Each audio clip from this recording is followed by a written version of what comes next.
Este é o Giro Distrital. Aqui você fica por dentro dos principais acontecimentos da esfera política de Brasília. Nessa edição, vamos falar sobre acessibilidade. Você sabia que o primeiro examinador de trânsito surdo do país trabalha no DF? A realização de exames em linguagem de sinais é uma forma de garantir o cumprimento do Estatuto da Pessoa com Deficiência. Vamos conhecer o Banco Genético da Embrapa, iniciativa que garante a preservação de espécies e a diversidade genética, com o uso de câmaras frias e tanques de nitrogênio. Também vamos conferir como foi a mais recente conquista do automobilismo brasiliense. Com apenas 15 anos, Pedro Clerot faturou o título da Fórmula 4 Brasil e agora planeja voar baixo nas pistas da Europa. E uma reportagem especial sobre o trabalho de manutenção dos viveiros de jardins públicos que, além de embelezar a capital, garantem que Brasília siga ostentando o título de cidade-parque. E claro, vamos destacar o que foi notícia na Câmara Legislativa na segunda semana de novembro. No último dia 8, a Câmara Legislativa autorizou a abertura de 66,95 milhões de reais em créditos suplementares para o orçamento do Distrito Federal. Os recursos foram solicitados pelo GDF em 4 projetos e irão destinar verbas para ações como manutenção das áreas verdes da cidade pela Nova Cap, o custeio de obras viárias pelo DR, ações de acolhimento institucional, habilitação e reabilitação de crianças e adolescentes pelo Fundo de Assistência Social e a expansão do abastecimento de água na cidade pela CAESB. Também no dia 8, os deputados aprovaram em primeiro turno projeto de lei que promove alterações no plano diretor de publicidade das regiões administrativas, especialmente em relação ao uso de outdoors. De autoria do deputado Hermeto, a proposta pretende deixar claro em quais situações não é necessária licitação prévia para o licenciamento desses espaços. A matéria ainda precisa ser votada em segundo turno pelo plenário. Ainda no dia 8, os deputados distritais voltaram a pedir urgência ao GDF na revisão das regras para o uso e a ocupação do setor comercial sul. O objetivo é abrir as portas da região para novos tipos de empreendimentos, ajudando na recuperação econômica do local. O assunto está sendo tratado pela Secretaria de Desenvolvimento Urbano e Habitação, que trabalha em um projeto de lei para ampliar a destinação comercial da região. É uma área extremamente nobre da nossa cidade, com uma capilaridade de transporte incrível, que poderia estar sendo muito mais bem utilizada. Hoje, por exemplo, pasmem, no setor comercial sul não é possível se abrir um KNAI de uma faculdade. Embora haja diversas salas comerciais vazias e prédios também, não se pode instalar uma faculdade. Então, portanto, nós precisamos fazer essa alteração e eu fico muito feliz com o fato de o governo do DF cumprir com o compromisso de encaminhar o projeto de alteração do PPCub aqui para essa casa. Conversava hoje com o secretário Matheus e nós tivemos um avanço extraordinário. São cerca de quase 300 novas funções que serão destinadas ao setor comercial sul. Inclusive a colocação de empresas de TI, a colocação de faculdades, de creches, de escolas. Só não está destinado à habitação, porque essa não é a função do setor comercial. E no que depender de nós vamos aprovar esse projeto ainda nesta legislatura. No dia 9, a Comissão de Assuntos Fundiários recebeu a visita do secretário de Desenvolvimento Urbano e Habitação para debater as alterações que o GDF pretende propor ao Plano de Preservação do Conjunto Urbanístico de Brasília, o PPCub. O projeto, com essas alterações, está sendo construído pela SEDU e deverá ser encaminhado à Câmara Legislativa até o final de novembro. De acordo com o secretário, as mudanças planejadas para o PPCub pretendem conciliar o desenvolvimento da região tombada de Brasília com a preservação do conjunto urbanístico da cidade. Estamos trabalhando com o objetivo de que essa proposta chegue à Câmara no final desse mês. Nosso cronograma é esse, a gente não sabe se vai ser possível, mas independente disso, era importante a gente fazer essa ponte. E sabemos que a Câmara apreciará quando entender que há condições de ser apreciado, quando entender que o debate foi feito de forma suficiente. Também no dia 9, a Comissão de Economia, Orçamento e Finanças realizou audiência pública para debater o projeto de lei orçamentária anual. O evento contou com a participação de técnicos da Secretaria de Planejamento, Orçamento e Administração do Governo, que apresentaram as previsões de receitas para o ano que vem. Para 2023, o GDF projeta um orçamento de 57,4 bilhões de reais, um aumento de 18,8% em comparação ao orçamento de 2022. De acordo com o presidente da COF, deputado Agaciel Maia, o projeto de lei orçamentária deverá estar pronto para votação em plenário no dia 12 de dezembro. Imagina alguém que não é portador de deficiência, que se enquadra nos padrões gerais da grande maioria das pessoas, passar por essa experiência aqui.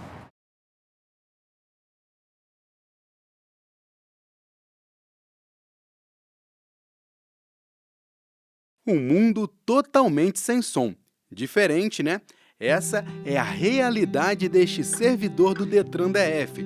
Ele nasceu surdo e teve que aprender a se virar no mundo onde a acessibilidade ainda é bem precária. Um dos grandes desafios do Emanuel foi tirar a carteira de motorista. Até passar no exame, foram várias reprovações por conta da dificuldade da língua. Ele nos conta como foi com a ajuda do intérprete Éder. Eu ia na autoescola, eu assistia às aulas, o professor era oralizado, eu tinha que ficar realmente ali só observando o professor. Fui fazer a prova no Detran e eu não fui aprovado, né? Eu fui reprovado. Voltei de novo para o CFC, fiz novamente ali o curso, né? E eu recebi um material que não era adaptado. Era na língua portuguesa, eu tinha dificuldade sim, né? Eu tinha que me esforçar muito, né, para poder aprender ali naquele material didático. E com muito esforço eu consegui ser aprovado. E foi aprovado também no concurso do Detran, onde ele é servidor há 10 anos. Hoje, o Emanuel é o primeiro examinador de trânsito do Brasil surdo e que usa a língua nativa dos surdos. Antes, o surdo, por não ter uma comunicação bacana, ele tinha muito nervosismo, a ansiedade era alta, ele não tinha segurança, né?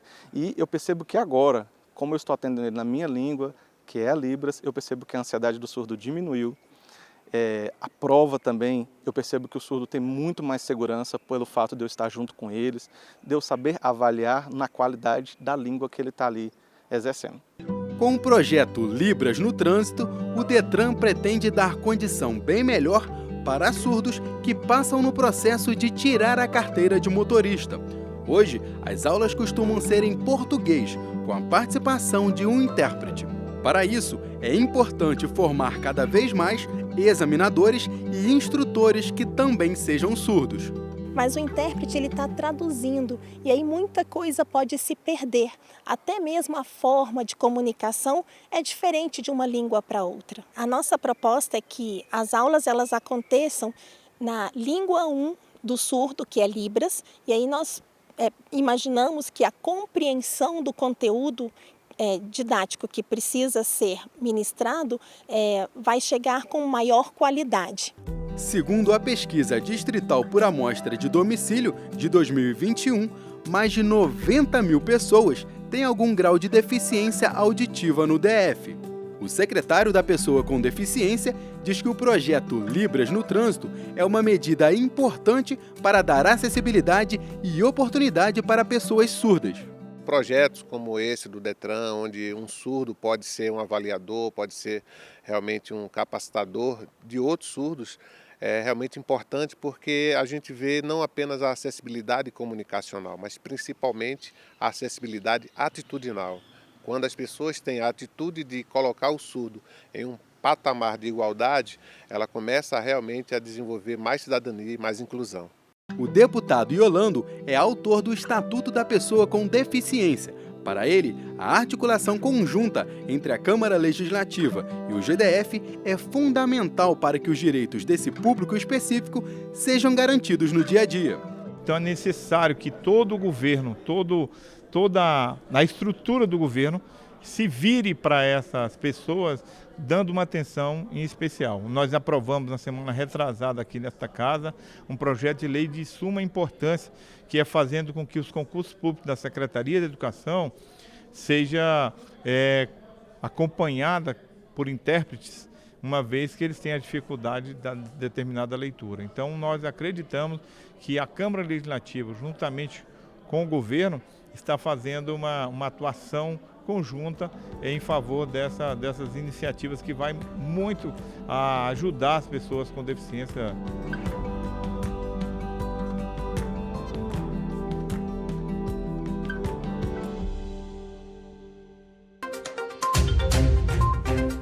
Um banco diferente, que em vez de dinheiro, guarda material genético de vegetais, que podem ser conservados a partir de sementes em câmaras frias a 20 graus abaixo de zero, de plantas in vitro em tubos com gel, em uma espécie de berçário para crescimento e cuidado, com controle de temperatura e ainda em botijões de nitrogênio. Tudo para a preservação das espécies e a diversidade genética para a alimentação e agricultura. Toda a nossa agricultura, ela depende desse trabalho inicial que é feito com os recursos genéticos, né? Então, é a matéria-prima para desenvolver novos materiais para serem cultivados e garantir a segurança alimentar, não só do Brasil, né? Nós, como produtores de alimentos do mundo, então a gente é responsável, de certa forma, pela segurança alimentar da população mundial. Para se ter ideia da importância do banco genético, na década de 70, o Brasil importava maçãs. Com o trabalho desenvolvido no banco, hoje o país exporta a fruta e produz as suas próprias variedades. Assim aconteceu também com a soja e vai acontecer com o trigo. A expectativa é que em breve o país seja autossuficiente na produção do grão. Então, essa é a importância de conservar esses recursos genéticos e utilizá-los de forma a conferir a sustentabilidade da agricultura, a segurança alimentar da população, né? E renda para os agricultores também. Localizado na Embrapa Recursos Genéticos e Biotecnologia, no fim da Asa Norte, o banco é o maior da América Latina e um dos maiores do mundo.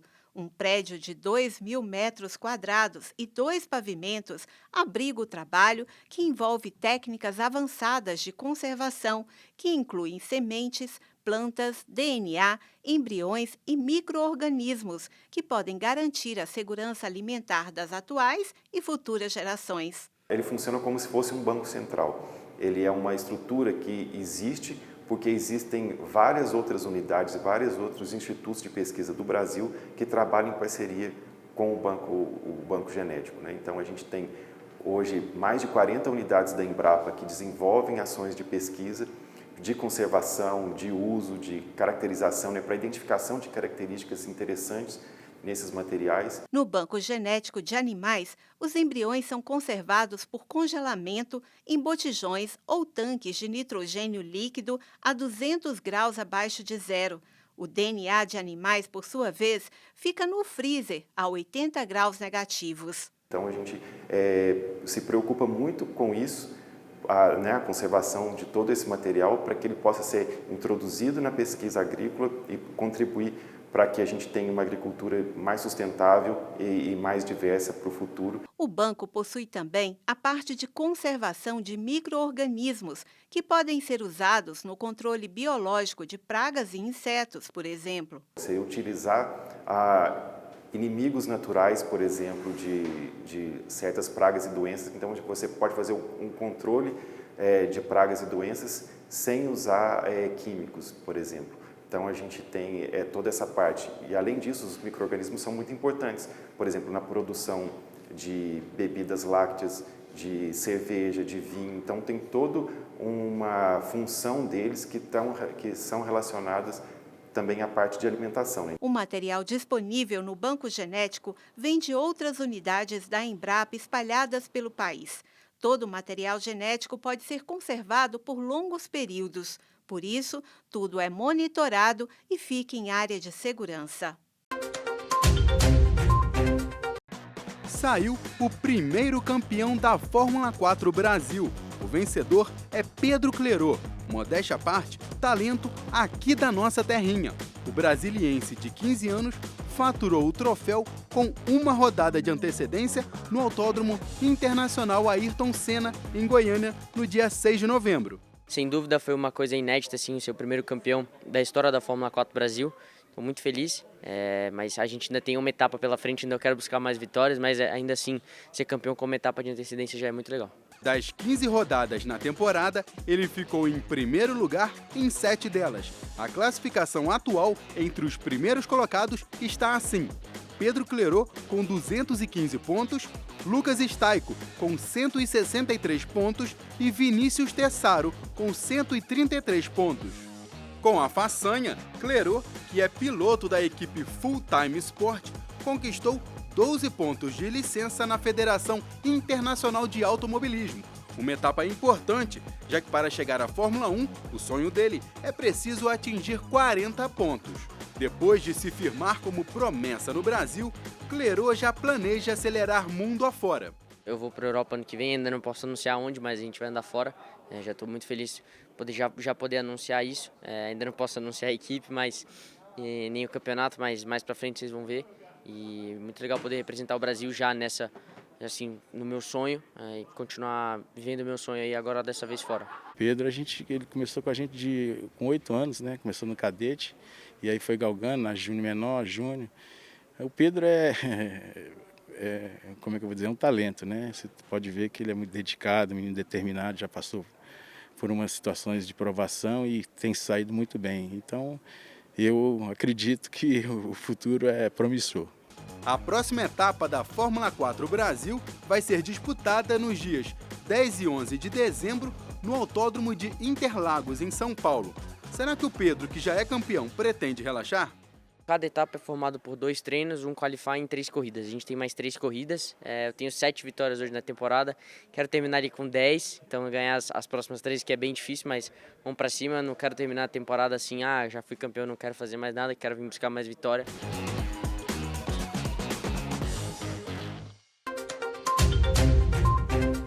Quem passar pelo balão que dá acesso ao aeroporto vai ver sálvias vermelhas e azuis crescendo. Elas foram plantadas em março para que estejam floridas para o Natal. Faça sol ou faça chuva, os canteiros floridos de Brasília chamam a atenção pela beleza. A tradição de plantio começou nos anos 90. Segundo relatam, na época o então governador do Distrito Federal, que era o governador Ouriz, ele tinha feito uma visita, uma viagem para os Estados Unidos e tinha visto os canteiros floridos lá no local, né? Então, quando ele voltou, ele falou com o presidente da Nova Cap que gostaria que fossem implantados aqui, porque daria mais vida, né? O Cerrado sempre, na época, com muitas obras tinham sido feitas. Então, assim, estava bem, vamos dizer assim, sem muita cor.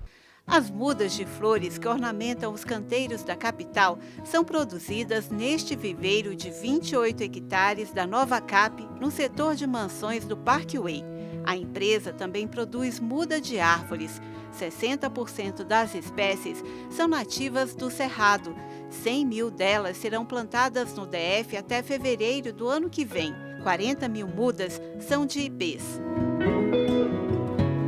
Os ipês fazem parte do cotidiano de quem vive no DF e se tornaram uma marca registrada de Brasília. A florada depende das condições do tempo. O ipê roxo aparece normalmente de abril a junho. O ipê amarelo, de meados de junho a agosto. A florada termina com o ipê branco, de agosto a outubro, e o ipê rosa, que aparece na primavera e permanece até outubro. Hoje a gente trabalha com centenas de espécies, né? Só a parte de flores, a gente trabalha com mais de 30 espécies de flores, né? De herbáceas, né? Que são essas mudas menores, são mudas mais perenes. A gente deve trabalhar também com um pouco mais que isso, né? Mais de 40 espécies.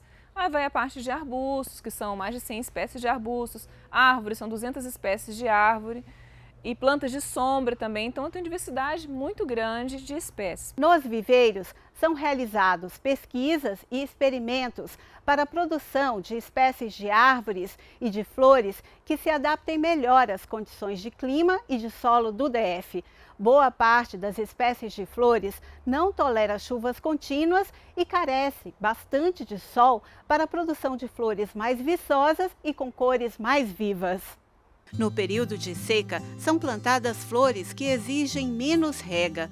Tudo é cuidadosamente pensado, como a escolha das espécies e a combinação das cores, para que haja harmonia estética nos canteiros. A pesquisa ela é feita diariamente, porque a gente está o tempo inteiro estudando novas espécies, estudando espécies que se adaptam melhor ao nosso clima, porque você gera uma economia de água, né, na irrigação, você gera uma economia de insumos, então você vai procurar uma muda que ela tem um sistema de multiplicação, em vez de você comprar a semente, vai ser multiplicada por parte vegetativa. Durante o período de seca, tem algumas espécies que são plantadas só naquele período, igual a petúnia e o flocos, principalmente. Eles ficam 6 meses floridos durante aquele período de seca. Eles são mudas que resistem mais à seca, então elas precisam de menos rega. Começa o período chuvoso, a gente vai mudar as espécies.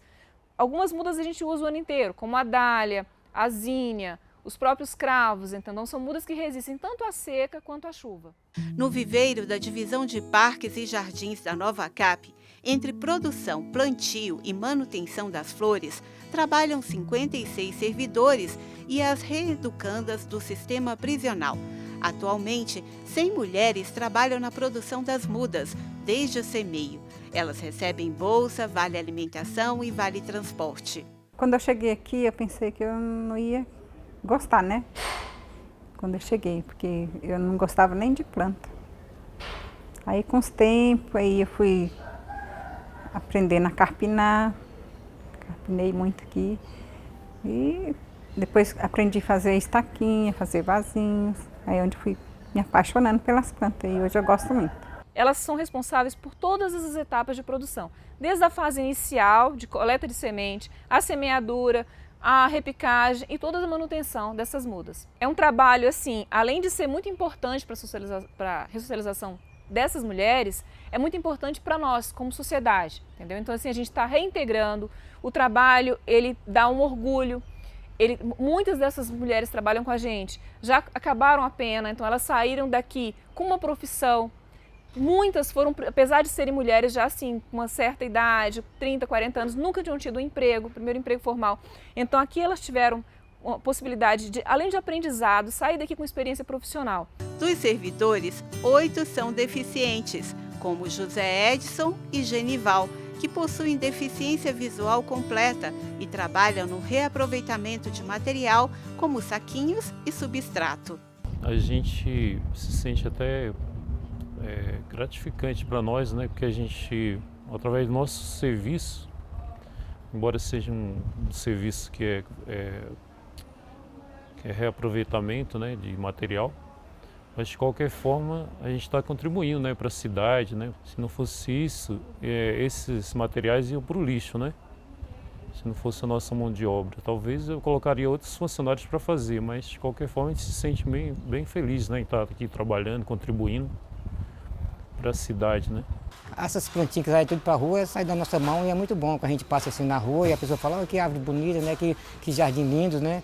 Aí isso me toca muito, fala assim, pô, isso saiu da minha mão, de onde que eu mantenho, né? Minha família, sustento daqui. A Nova Cap realiza o plantio de flores durante todo o ano. De 50 a 100 mil mudas são plantadas. Toda a arborização pública do DF é de responsabilidade da empresa. Órgãos públicos, como escolas, podem receber as mudas, desde que façam a solicitação pelo Sistema Eletrônico de Informações do Governo e recebam uma vistoria técnica.